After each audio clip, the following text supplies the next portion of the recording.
We're all living on this one planet, striving for the same goal. So in that way, we can develop a sense of closeness to everyone. And then if we can cultivate that equanimity, then we'll be able to cultivate the other three qualities, loving kindness, compassion, empathetic joy, much more easily towards everyone. Because without equanimity, if we're talking loving kindness and compassion, then loving kindness and compassion to the friends is, yeah, okay, but only if they keep saying and doing things that make me happy. Otherwise, no. And to the strangers, loving kindness and compassion, not really, because they're not affecting me, so I don't care what happens to them. And loving kindness and compassion to the so-called enemy, no way. In fact, I hope they suffer. They deserve to suffer because they're harming me. So without that equanimity, it'll be difficult to develop any pure loving kindness and compassion to anyone. And then, of course, at a deeper level, we mentioned already, I think yesterday, is to even go deeper than that, we need to, of course, balance this compassion wing of practice with the wisdom wing, to come to realise there's no independent me, independent world. There's no separation between ourselves and others. So if we really want to fully develop this to all living beings, then at a deeper level, then we need to, of course, combine that with the wisdom practice, this wisdom of emptiness that we're going to look at later. I don't understand it. All of a sudden, it makes sense to explain it that I want to cultivate it. But here we're talking about four measurables that I wish others. So what do I wish others to have equanimity for? I need to cultivate it, I'm sure. For ourselves and others. Yeah, so okay. The others, what do I wish them here? To be free of attachment to friends, to be free of apathy to strangers, to be free of aversion to difficult people. For ourselves, we want to cultivate that ourselves, and we want to help others achieve that goal as well. But they too are free of attachment, apathy and aversion. That's equanimity. So that's what we're aspiring to for others and ourselves. What's the difference, according to the Buddhism view, between hatred? About? The difference between hate and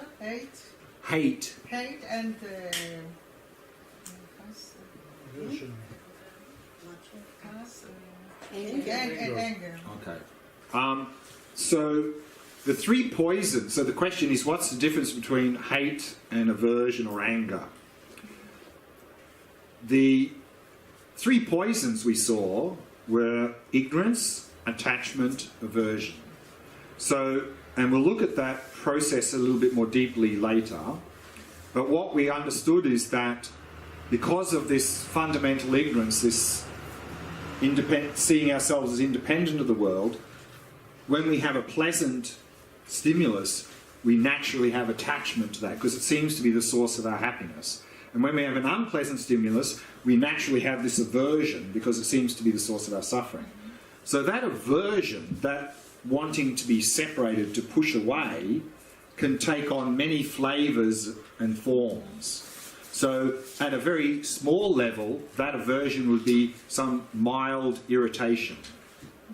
Then maybe a bit more, we start to get a bit annoyed, and then a bit more, we starting to get frustrated or getting angry, hostile, so there's many levels. And I think often the way anger is used, it's more impulsive, that there's a stimulus and then the anger comes. Whereas I think hatred is more of a longer term thing, a calculated thing, that this happens maybe a number of times, this anger towards someone, and then we start to think about that and we develop a more longer term view of that person of hatred. Whereas I think anger often is more impulsive short term. Whereas I think hatred is something that's maybe a bit more calculated and longer term. And they're all different flavours of this. In hatred it's also a tendency to to make Hatred. hatred. Yeah, One is a feeling of. Again, it all depends on how you define the word, but I mean, generally, I think with hatred, we either want to hurt or we hope that they suffer. Something will happen. That something bad will happen to them. There's a similar word in Buddhism that we often see is ill will. Ill will or malice. This is one of the sort of 10 non-virtues, and this is a little bit like this, is wanting that they suffer or that they have harm. Similar to that.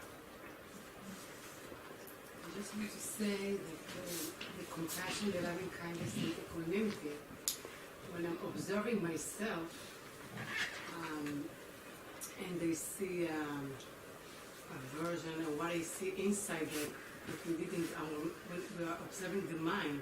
Right. So it's the attitude of myself to what I see. I put there a lot of equanimity, like angle of observing.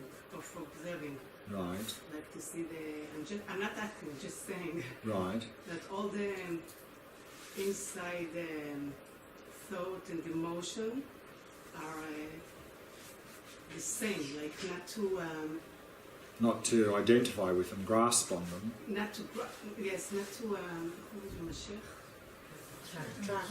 attract to something good that arises and to push something bad. This is what I see also equanimity between me and myself and my feelings and thought. Exactly. And also with kindness and compassion to Sure. what arises. Sure, exactly. So here, of course, equanimity is our perspective or attitude towards others. But of course, also, we are talking, and I think this is what you're talking about here, is that we also want to be equanimous or not react with attachment to pleasant stimulus, aversion to unpleasant stimulus. And of course, one way we can start to do that is this practice we're doing today, is to observe what's appearing in our mind, observing pleasant and unpleasant things come up, and to not react with attachment or aversion, or if we notice some attachment or aversion arising, just observe that, and that will stop the process of going further of the attachment and aversion. So yes, so that is very similar to this idea here, of course. Okay. What I'd like to do now is a meditation, and I'd like to do a meditation on this empathetic joy, because I think it's something that is very helpful in our modern society, again, because we tend not to focus on the positives in terms of ourselves and others. So let's do that practice, focusing on those things in terms of others and ourselves.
Setting the body into a state of relaxation, stillness, and vigilance.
allowing the breathing to flow naturally and effortlessly.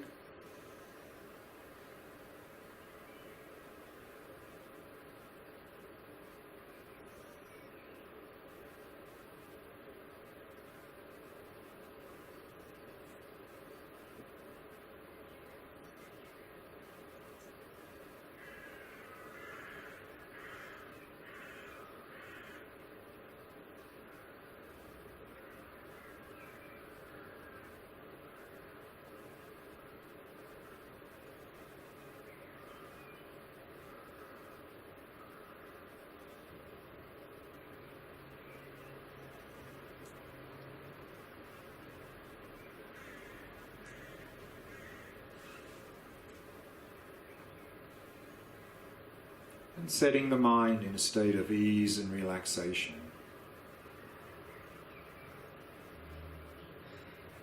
Simply allowing the mind to come to rest in the present moment.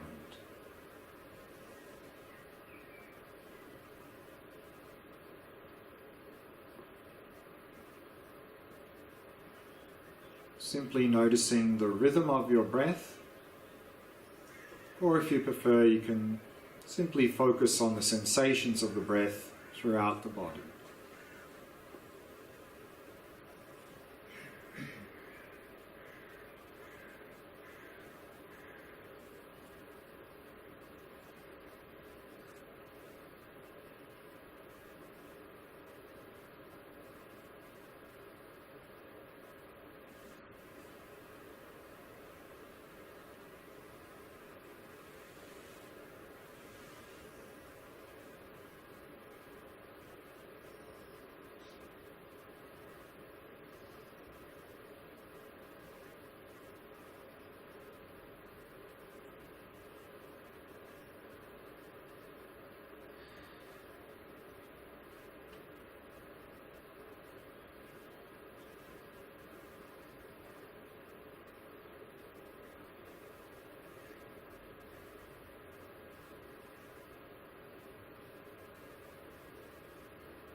Empathetic joy is a rejoicing in our own and others' virtues and good fortune.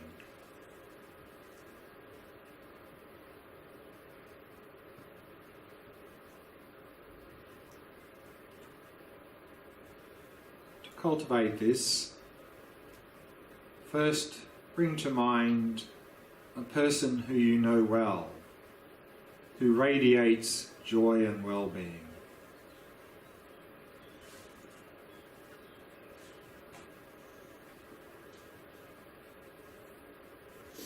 Imagine this person in front of you.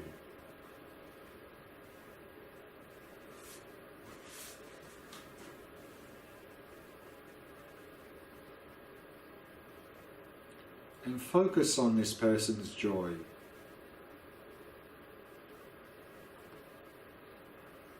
And open your heart to that joy and take delight in it.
Now think of someone who you know for whom something wonderful has happened recently.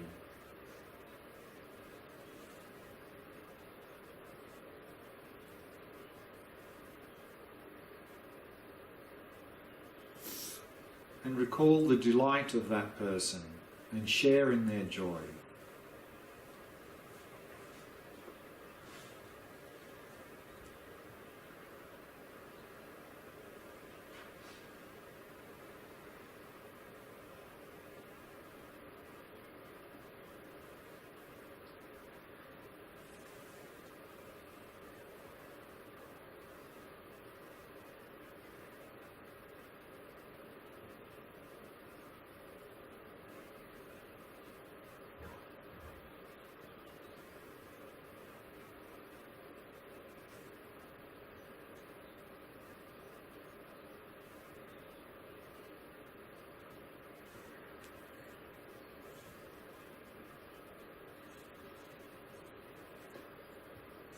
Now direct your attention to someone who inspires you with their virtues, such as generosity, kindness and wisdom.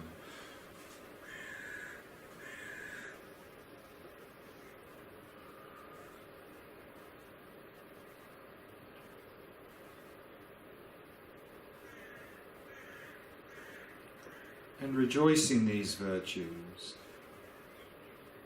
and all those who are recipients of these virtues.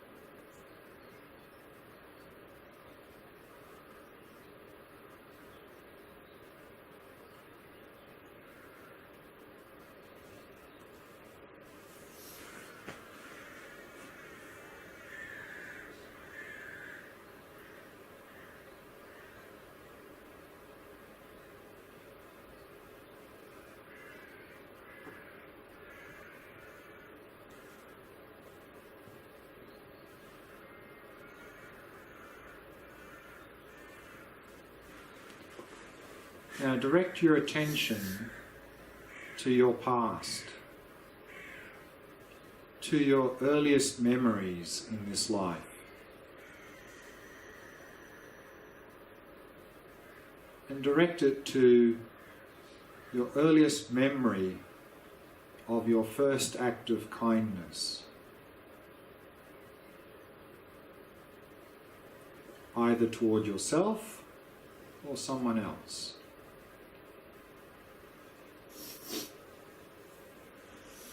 And rejoice in your kindness.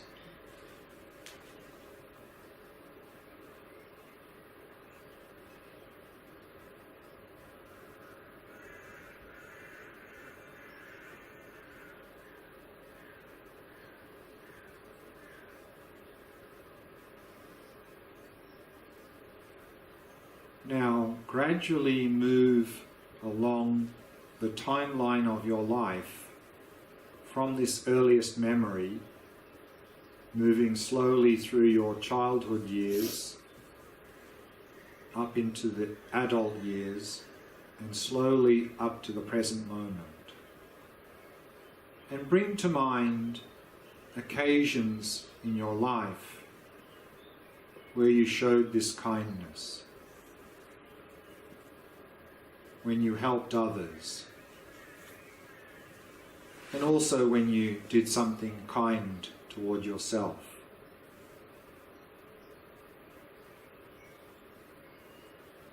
And kindness to others can be simply being there for them, supporting them. And rejoice in your acts of kindness.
And then bring your mind right up into the present moment. Here we are, attending this retreat, wanting to improve ourselves. So take delight and rejoice in this.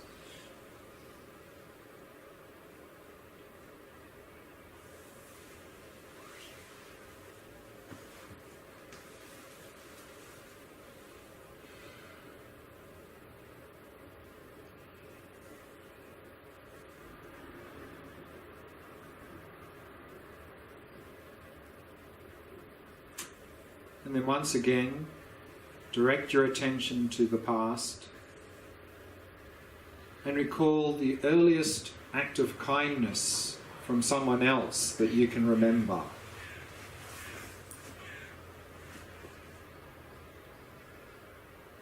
And take delight in this person's kindness toward you.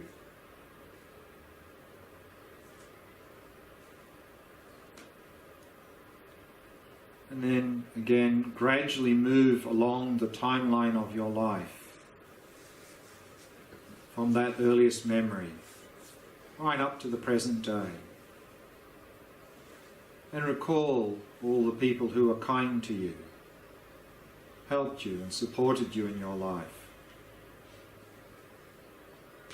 And as you breathe out your delight and your gratitude that people have shown you such kindness, that they have brought such kindness to the world.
What I'd like to do now is briefly look at this four measurables chart in your handout.